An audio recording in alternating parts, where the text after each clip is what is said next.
ഞാൻ എഴുതിയ മറുനാട്ടാർ എന്ന കവിതയാണ് ഇവിടെ ചൊല്ലാൻ പോകുന്നത്. അറബിക്കടലിൽ റാണിയെ കാണാൻ വന്ന സായിപ്പുമതാമ ഇംഗ്ലീഷ് ഹാഷിം ഭാഷ വേഷം തെല്ലുമറന്നു.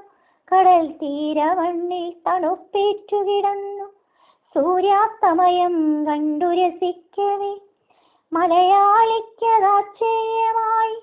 സൂര്യനുദിച്ചതുപോലെ അവരിൻ ചന്തം കണ്ടു രസിച്ചു.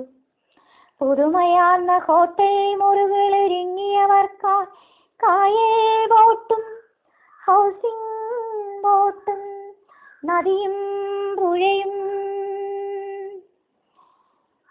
കടലും സൂവും സുൽത്താൻ കോട്ടകളും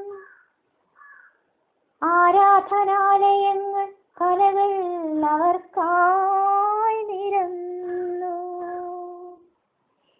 ഇവിടത്തെ വിശാലത കണ്ടു റിസർച്ച് പഠിക്കാനെത്തി മറുനാട്ടാർ ഇവരുടെ വരവും പോക്കും പതിവായി.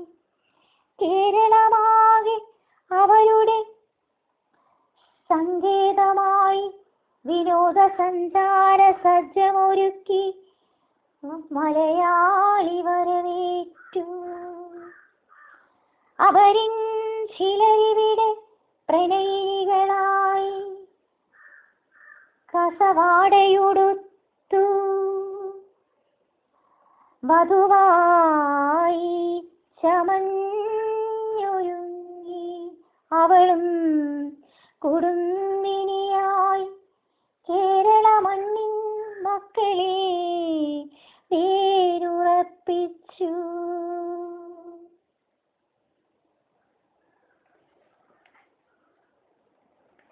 മറുനാടൻ മലയാളി പെണ്ണെ വധുവായി സ്വീകരിച്ച ശിവരാജ് കുര്യൻ, സുനിൽ, ലക്ഷ്മി എന്നിവർക്കും ഇത് കേൾക്കുന്ന ഏവർക്കും എൻ്റെ ഹൃദയം നിറഞ്ഞ നന്ദി.